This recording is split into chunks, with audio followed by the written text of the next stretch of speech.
Bismillahirrahmanirrahim. Alhamdulillahirabbil alamin wassalatu wassalamu ala Rasulillah wa ala alihi wa ashabihi ajma'in. Amma ba'd. Ayyuhat thullab wa talibat rahimani wa rahimakumullah. Kita lanjutkan pembahasan kita yaitu Kitabut Tauhid yang disyarah oleh Syekh Shalih Al-Utsaimin hafizahullah taala. Pada pertemuan yang lalu sudah kita pelajari bahwasanya Allah Subhanahu wa taala menjadikan beberapa hal itu sebab syar'i untuk bertabarruk. Di samping di sana ada sebab-sebab yang tidak syar'i. Namun Allah menjadikan beberapa hal yang kita boleh untuk bertabarruk dengannya. Namun hal itu dijadikan oleh Allah hanya untuk busyra wali tatma'inna bihi qulubikum. Hanya sebagai apa? Kabar gembira dan juga agar hati kita menjadi tenang. Namun ketenangan di sini bukan berarti kita sepenuhnya menyerahkannya, sepenuhnya tenang kepada sebab itu. Akan tetapi ketenangan sepenuhnya milik kita hanyalah tertuju kepada Allah Subhanahu wa taala. Maka dari hal ini beliau hafizahullah membawakan sebuah permasalahan yang beliau alami di sini. Apa kata beliau? Ahadul ikhwani ja'ani bikalamin libni Taimiyah rahimahullahu ta'ala. Salah seorang ikhwan mendatangiku, kata beliau, dengan membawakan perkataan dari Ibnu Taimiyah. Kita tahu Ibnu Taimiyah ya. Beliau adalah seorang ulama. Isi dari perkataan Ibnu Taimiyah rahimahullah itu apa? Fi anna litminana ilal asbabi minasyirki famal jawabu alaih. Bahwa ketenangan terhadap sebab adalah termasuk kesyirikan. Famal jawabu alaihi.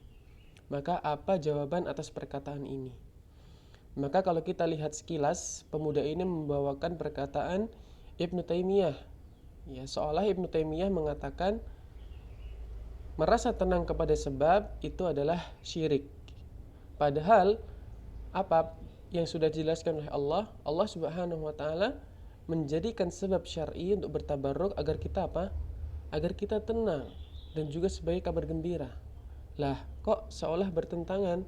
Allah mengatakan agar hati kita tenang dengan sebab itu, tapi Ibnu Taimiyah menjelaskan merasa tenang kepada sebab tadi adalah kesyirikan. Nah, lalu bagaimana? Maka nanti kita akan ketahui bahwa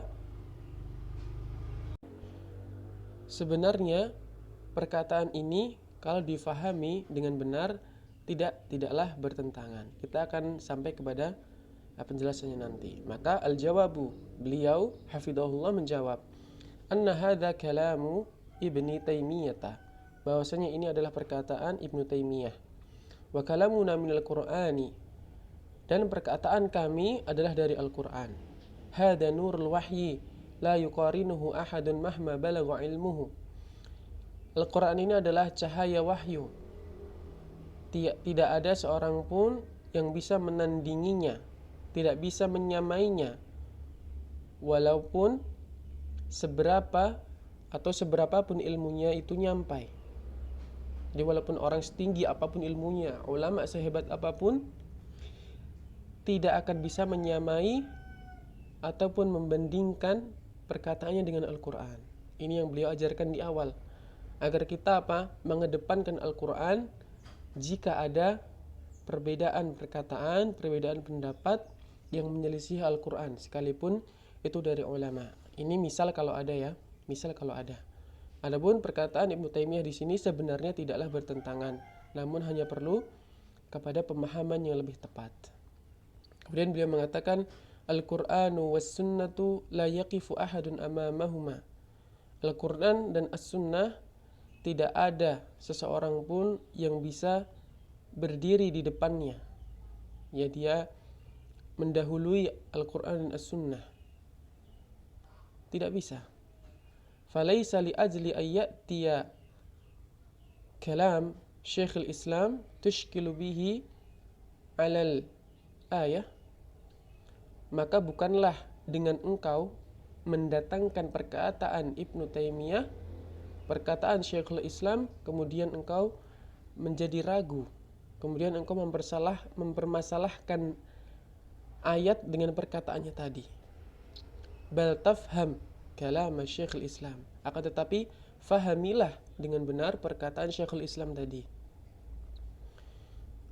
Ya, jadi beliau menasihatkan untuk difahami kembali perkataan beliau, jadi tidak dipahami hanya sebatas melihat kepada yang zahir saja, namun kita lihat penjelasannya. Kemudian beliau mengajarkan kepada kita, walidzalika min afati akhdil ilmi minal kutubi qasru nadhari ahliha ala mujarradi aqwali haula'il ulama. Maka dari itu, kata beliau, di antara kerusakan dalam mengambil ilmu dari kitab-kitab adalah kurangnya menelaah bagi orangnya. Dia hanya melihat kepada sebatas perkataan para ulama ini dari kitab. Nah, ini termasuk apa? Kata beliau, afat akhdil ilmi, termasuk kerusakan ketika mengambil ilmu. Dia hanya melihat kepada sebatas perkataan ulama. Maka beliau menasihatkan, fattalaqqi lil ilmi an ahlihi yuraqqil mar'a darajatan darajah hatta yata'ahhala lil fahmi. Maka bertalaqi, mengambil ilmu secara talaqi dari pemiliknya, dari empunya ilmu, dari para ulama, yuraqqil mar'a darajah darajah, akan meninggikan seseorang itu derajat demi derajat sampai dia mampu untuk memahami ilmu tadi. Nah, beliau menasihatkan itu di awal ya, bahasanya agar kita tidak hanya sebatas melihat kemudian kita fahami, tidak, tapi perlu kita cari tahu bagaimana sebenarnya hal ini maknanya, bertanya. Maka beliau yang ikhwan ini sebenarnya sudah benar ya dengan bertanya kepada Syekh Saleh. Akhirnya dia mendapatkan penjelasan yang benar. Kemudian beliau menjelaskan di sini, wal amru annahu arada litmi'nanal mutlaqa. Dan perkara di sini bahwasanya dia atau beliau siapa? Ibnu Taimiyah, yang beliau maksudkan di sini adalah ketenangan secara mutlak. Maka kalau hatinya tenang secara mutlak, tenang dengan sepenuhnya kepada sebab itu, maka ini adalah termasuk kesyirikan. Nah, ini yang beliau maksudkan. Kemudian dilanjutkan, fayurfa'ul iskalu bi ayyu'alama anna litmi'nana naw'ani. Maka diangkatlah permasalahan ini dengan hendaknya orang itu mengetahui bahwasanya al-itmi'nan itu ada dua. Itmi'nan, rasa tenang, itu ada dua. Yang pertama, kata beliau, ahaduhuma itmi'nanu sukunin, ketenangan sukun, itmi'nanu sukun. Apa kata beliau? Wa huwal madhkuru fil ayah. Dan inilah yang disebutkan di dalam ayat tadi. Apa ayat dari Allah Subhanahu wa taala? Wa ma ja'alahu Allahu illa busyra walitatma'inna bihi qulubikum. Ini yang pertama namanya itmi'nan sukun. Maka ini diperbolehkan. Kita hanya merasa tenang, namun tidak sepenuhnya kita serahkan ketenangan kita kepada sebab tadi, sebagaimana yang Allah arahkan. Kita tetap merasa tenang dan berharap kepada Allah. Maka itmi'nan yang ini tidak mengapa. Ya. Kemudian wal akharu, yang lain. Yang kedua, jenis itmi'nan yang kedua, itmi'nanu rukunin, yaitu itmi'nan merasa tenang secara rukun. Itmi'nanu rukunin. Apa artinya? Wa huwa tafwidu ila dzalikas sababi. Dan dia adalah itmi'nan dengan menyerahkan semuanya secara sepenuhnya kepada sebab itu. Wa shiddatut ta'alluqi bihi al-muaddi ila raf'ihi fawqal muqaddari lahu syar'an. Dan kuatnya rasa bergantung kepadanya yang menyebabkan kepada pengangkatan sebab tadi di atas kadarnya. Mengangkat sebab tadi di atas hal yang seharusnya. Seharusnya hanya sebagai rasa ketenangan secara sukun, namun ketika dia tenang kepadanya secara kulliyan, secara keseluruhan, maka ini menjadi apa yang beliau maksudkan tadi, masuk ke dalam kesyirikan. Ila raf'ihi fawqal muqaddar lahu syar'an, dan ini syar'an secara syar'i, yang diatur secara syar'i.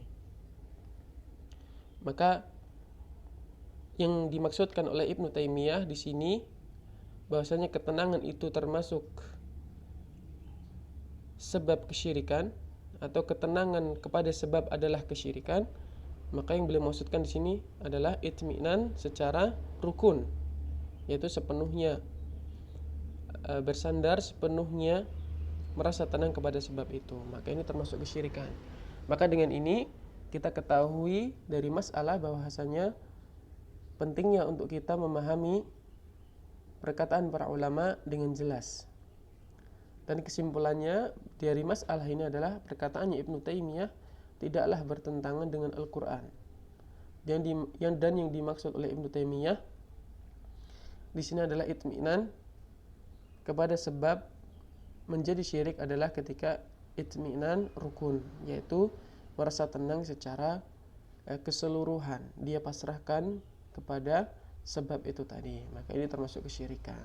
Adapun itminan secara sukun ini adalah boleh, dan inilah yang diterangkan oleh Allah Subhanahu wa taala dalam ayat tadi. Nah, ini yang bisa saya sampaikan pada kesempatan kali ini. Kurang lebihnya mohon maaf. Wallahu a'lam wa sallallahu ala nabiyyina Muhammadin wa ala alihi wa sahbihi ajma'in.